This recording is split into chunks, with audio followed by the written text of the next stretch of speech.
Čau! Sveiki, vasaļi, jaunieši! Esat sveicināti otrā epizodē podkāsta Ābola sērte, kurā mēs kopā ar viesi runājam par dažādām aktuālām tēmām ne tikai jauniešiem, bet arī pasaulē. Šodienas tēma būs kritiskā domāšana, bet īsi pirms tam iepazīsimies. Es esmu Diana Drabuķko, studēju RTU Rēzeknes akadēmijā ekonomikas un pārvaldes fakultāti, uzņēmējdarbību un esmu pašpārvaldes arī priekšsēdētāja. Mani sauc Gins Jačuks, esmu Liekas Rēzekne vadītājs, metāla apstrādes uzņēmuma vadītājs. Šodienas tēma būs kritiskā domāšana. Aizkodīsimies līdz sērdei. Un tad varam sākt varbūt ar to, kā jūs definētu, kas ir kritiskā domāšana un kāpēc viņa ir būtiska mūsdienu pasaulē. Sāksim ar to, ka domāšana pati par sevi ir tāds process, kas ir svarīgs, kas ir kā nav redzams, bet viņš tur kaut kur iekšā ir. Un tā ir darbība. Tā ir darbība, lai noformulētu viedokli, argumentētu viedokli. Varbūt viedokli kaut ko vajag iedot kaut kādam, vai arī viedokli, ko vajag iedot pašam sev, lai noformulētu, kas ir tā vai cita situācija. Tas ir tāds domāšanas process, kur mēs paņemam visu to, kas mums ir, un no tā mēģinām izvilkt kādu secinājumu. Bet varbūt tā kā jūs arī minējāt, ka tas ir domāšanas process, kā šajā procesā atšķirt to informāciju, kas ir varbūt manipulatīva vai nepatiesa, un varbūt arī dažkārt saistīta ar kaut kādiem kognitīviem aizspriedumiem. Te atkal tas jāatgriežas pie tā, ka tas tāds aktīvs process, tikko mēs iesaistamies tajā domāšanas procesā, tā mums uzreiz ir nepieciešami dažādi ieejas dati, teiksim tā. Un parasti tā cilvēka tā uztvere, viņa ir tāda, ka cilvēks redz kontrastainas lietas. Viņš redz tur, kur ir kāds kontrastains notikums, tur var ieraudzīt to šķautni, kas tad ir šī notikuma, tāds krustpunkts vai kāds secinājums tur var rasties. Un šeit sanāk tā, ka ir nepieciešams dažādi viedokļi, dažādi ieejas dati.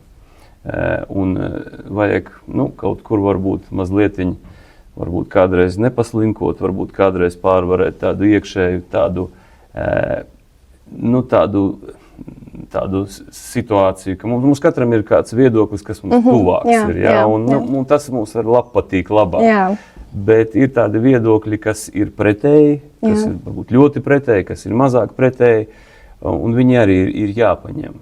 Jo tad, izmantojot to, tad ir iespējams to bildi sastādīt plašāku, jo, protams, tad arī ir to secinājumu mēs varēsim arī pasniegt plašākai auditorijai, jo, ja mēs tikai ņemam kaut kādu ierobežotu viedokļu daļu, tad tas būs diezgan vienpusēji. Bet iznāk, ka dažkārt arī ir jāatsakās no tā sava subjektīvā viedokļa un arī jāpaskatās uz to no citā acu skatījuma, no vairākiem varbūt informācijas avotiem un nedrīkst pieņemt to vienmēr kā patiesu, to pirmo viedokli vai informāciju, kas plūst. Tas ir, ka vispār spēja tā teikt, iziet ārpus savu viedokļu. Tā arī ir tāda trenējama lieta un lieta, kas prasa arī uzmanību, tāpēc, ka dabiskā reakcija ir, man ir savs viedoklis, viņam ir liels svars, šis viedoklis ir, tā teikt, augšpusē, un visi tie citi faktori, viņiem ir tendence drusku tā kā pazust šī viedokļa ēnā. Un tad, protams, gan varbūt mācību ceļā, gan arī dzīves pieredzes ceļā mēs ieraugam, ka šī pasaule nav tik viņa neaprobežojas ar manu viedokli, viņā ir ļoti daudz visādu viedokļu, kas ir ārpus manis un spēja ieiet tajā arī pretējās puses viedoklī. Tā, protams, ka ir arī ļoti būtiska analīze, lai saprast, kāda ir tie motīvi tam, kas ir tev pretī, kura viedoklis ir pretējs.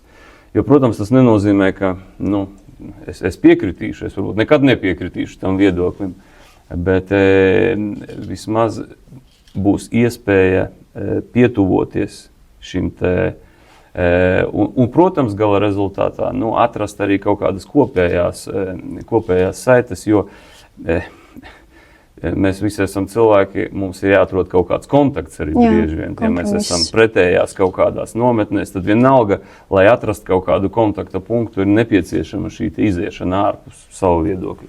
Kāda loma ir kritiskai domāšanai darba vietā, darba vidē, strādāt ar kolēģiem vai arī jūsu personīgā pieredze kā uzņēmējiem?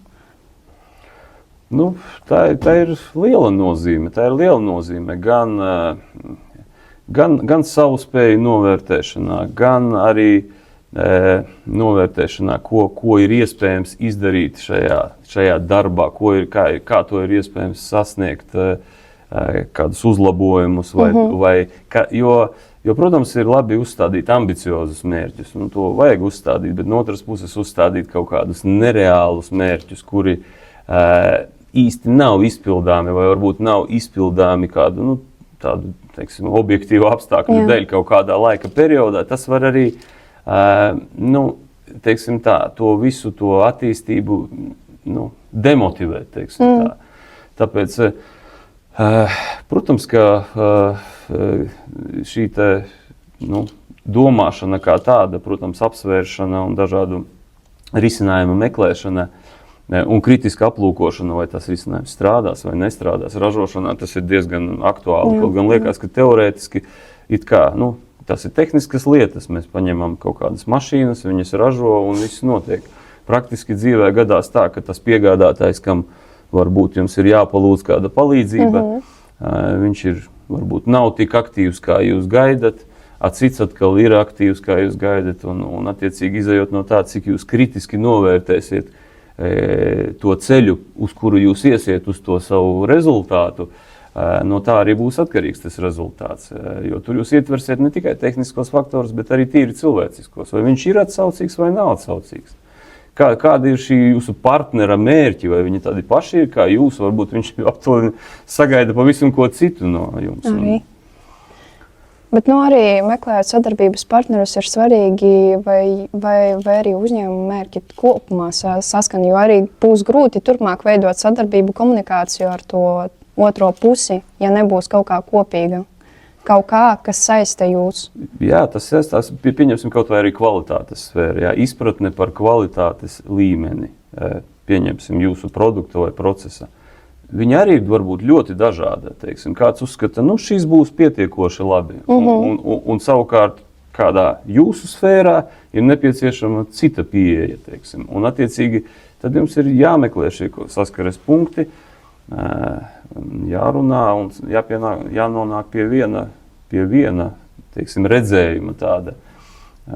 Un arī jādomā, kur tad mēs atšķiramies. Un kāpēc mēs atšķiramies? Un vai mēs atšķiramies tik radikāli, ka mēs nespēsim atrast nekādus kopsaucējus? Arī tā var gadīties. Un vēl arī variants arī tāds, ka kritiski izvērtējot savas spējas var nonākt pie secinājuma, ka es to pats izdarīt nevaru un nepieciešams partneris. Jā. Un tad jau atkal ir jautājums, kā es atradīšu to partneri, kurā vietā un tam līdzīgi un tādā veidā. Tāpēc nevienmēr tas ir saistīts, ka es varu nonākt pie daudz nedažādiem secinājumiem. Kādi tad būtu tie efektīvākie veidi, kā attīstīt kritisko domāšanu gan ikdienā, gan arī darbojoties citās jomās? Es domāju, tie ir tie paši vingrinājumi ar dažādu viedokļu apskatīšanu, dažādu informācijas avotu izvērtēšanu. Un arī dažādu, varbūt, situāciju, tādu novērtēšanu, kas saistās tīpaši ar tādiem gadījumiem, kad jums nav īpaši iesaistes. Pieņemsim, ir kāds mākslinieks rada kādu uzvedumu kaut kur, ar ko jums kaut kādā kultūrālā vidē, par kuru jums nav nekāda priekšstata. Un pēkšņi rodās kaut kāds radikāls sašutums, kāpēc viņš ir radījis šādu mākslas darbu. Un tad jūs varat pamēģināt paklausīties, kas ir šis mākslas darbs, kāpēc ir šis sašutums un kāda ir tā tā vide, cik to ir iespējams varbūt kaut kur palasīt, kurā šis te ir noticis. Un tad attiecīgi mēģināt kritiski novērtēt, kā jums šķiet, tas ir pareizi, nepareizi, tas, kas ir noticis. Un tādā veidā varbūt arī tā drusciņ, tas ir tā emocionāli atrautāk no jums, bet tai pašā brīdī te arī parādās tas, ka ja nav tā kontrasta, tad mēs jau neko arī nevarēsim pateikt. Jā, arī tā kaut kā ir kaut kāds notikums noticis, bet vai viņš ir labs vai slikts, mums nav priekšstatu. Un tāpēc bieži mēs arī varam teikt, bez iedziļināšanās, man nav viedokļa. Tāpēc, ka es neesmu pārbaudījis nekādu variantu. Un, protams, arī tas ir sava veida arī tāda neliela modelēšana, kas notiks tālāk. Jo, protams, mēs neviens nezinām, kas notiks nākošajā dzīves periodā, bet mēs varam mazliet pamodelēt šos te apstākļus, izejot no tas, kas jau ir bijis, izejot no tām situācijas, kas ir pašlaik. Mēs mazliet varam pamodelēt tos iespējamos attīstības scenārijus. Bet tas ir aktīvs process, tas ir domāšanas process, tam ir nepieciešama enerģija, tā enerģija ir jāiegulda. Un te arī būtisks moments ir, tikko jūs šo iedarbinat, tā mūsdienu pasaulē, kas ļoti tagad svarīgi ir, tā jūs samazinat iespējas, ka jums manipulēs. Jā, arī.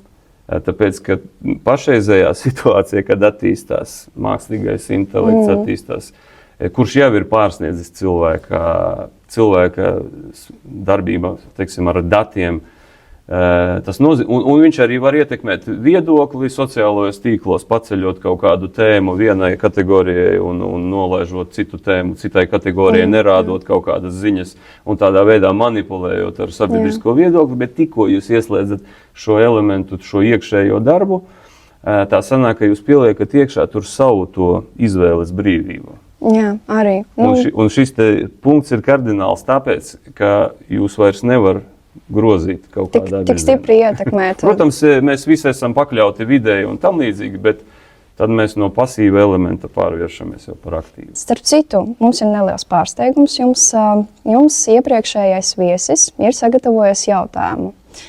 Kā jūsuprāt ir labākais veids, kā būt par labu vadītāju vai direktoru?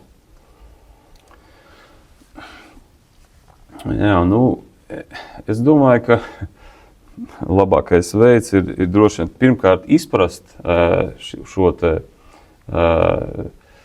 uzņēmuma darbību visās tādās, visā plašumā un dziļumā, cik tas ir iespējams. Un ar savu darbību, ar saviem jautājumiem, ar savu virzību dot enerģiju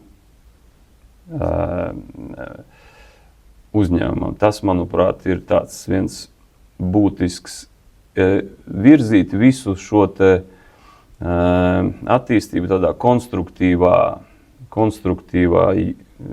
plaknē. Jo, protams, ka no tā, cik kāda būs enerģija uzņēmumā, no tā būs arī atkarīgs rezultāts, ko uzņēmums sasniedz. Jā, paldies jums par sniegto atbildi. Un šīs nelielas aktivitātes ierobežojumā jums būs jāuzraksta jautājums nākamajam viesim, kurš atnāks uz šo pašu podcastu, bet tas paliks noslēpumā mūsu skatītājiem. Tāpēc uzrakstiet ar maziem burtiņiem, kādu jautājumu jūs vēlētos uzdot nākamajam. Varbūt saistīts ar šo tēmu, varbūt saistīts ar uzņēmēju darbību vai kaut ko citu, kas var būt ļoti noderīgs jauniešiem.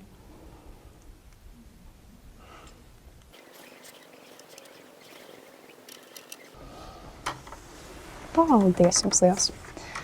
Bet jums, skatītājiem, tas būs pārsteigums. Jā, nebūs atklāts. Tas paliks uz nākamo reizi, kā motivācija noskatīties nākamo epizodi.